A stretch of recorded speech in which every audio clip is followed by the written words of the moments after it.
Hi guys, happy Paranormal Day. It's Aimee from Paranormal Spectrum Investigations BC. Today is Paranormal Day, so happy Paranormal Day. So shout out to our sister teams, Faculty X and Northern Paranormal Investigations. So today, since it is Paranormal Day, I have decided to share a few of my own personal paranormal experiences that I've had throughout my life. So I guess the first one I should share is probably the Shadow Hat Man. However, I have written a blog on that. So if you go to our website, you'll see the blog tab. Just go down there, have a read.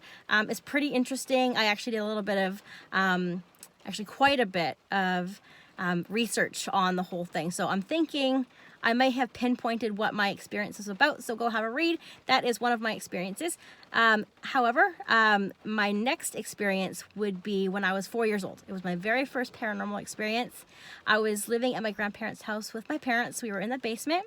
My parents put me to bed about 7 o'clock, but the street light shone into my room, and I was laying in bed wide awake, and I was looking at the window, and I felt like somebody had walked into my room. Although my door was closed and nobody came in, I did feel like somebody had walked into my room and was standing right in front of my closet looking at me. And I looked over there, and although I didn't hear the words outright, it was like the words popped in my head saying, "Aimee, watch the window."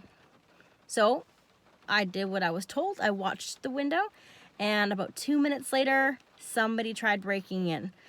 So I ran upstairs to my parents, and sure enough, there was footprints, handprints, everything. Cops were called.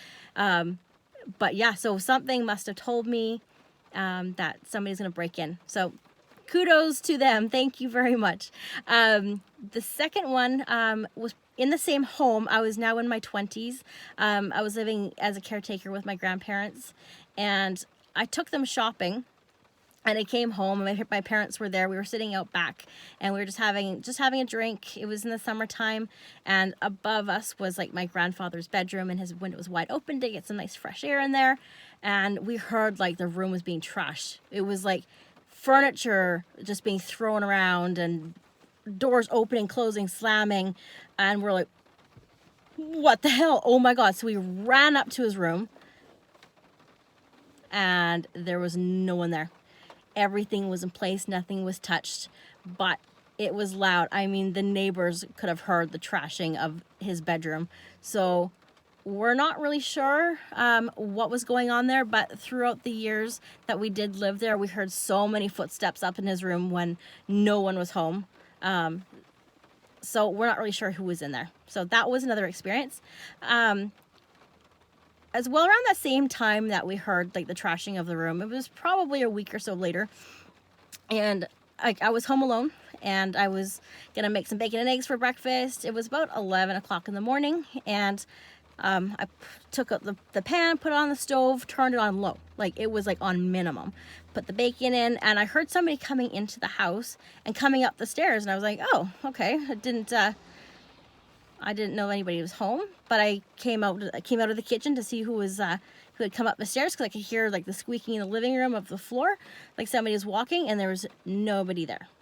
When I had left to the kitchen to go and see who it was, I looked at the clock on the microwave, and it said 11:02. I came back into the kitchen, not even 30 seconds later, it was 11:10.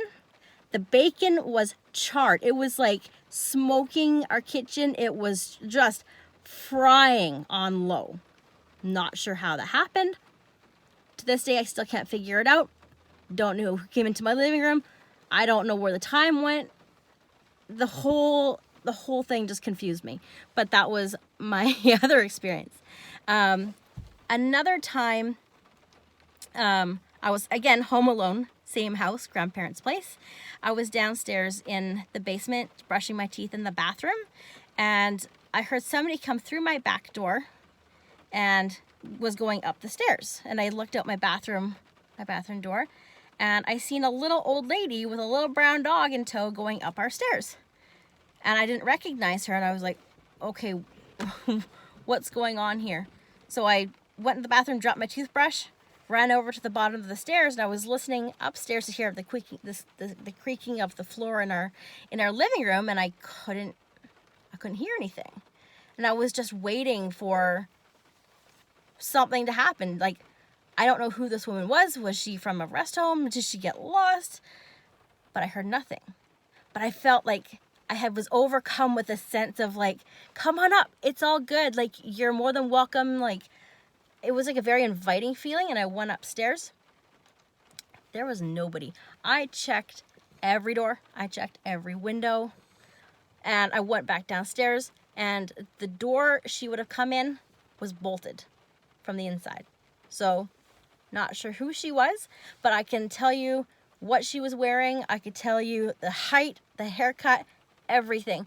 And when I explained this to my parents, what I had seen, it was the same description as my great-grandmother, who's also been seen in the home before by other people. So I think that's very cool. Maybe I got to see my great-grandmother. That's awesome. I don't think she was the one that was trashing the room, though, because she was apparently a very lovely lady. So, yeah, I think those are my few experiences. Again, go check out the Hatman blog. I think you'll have a fun read there. And, yeah, again, happy Paranormal Day, everybody. Take care. Bye.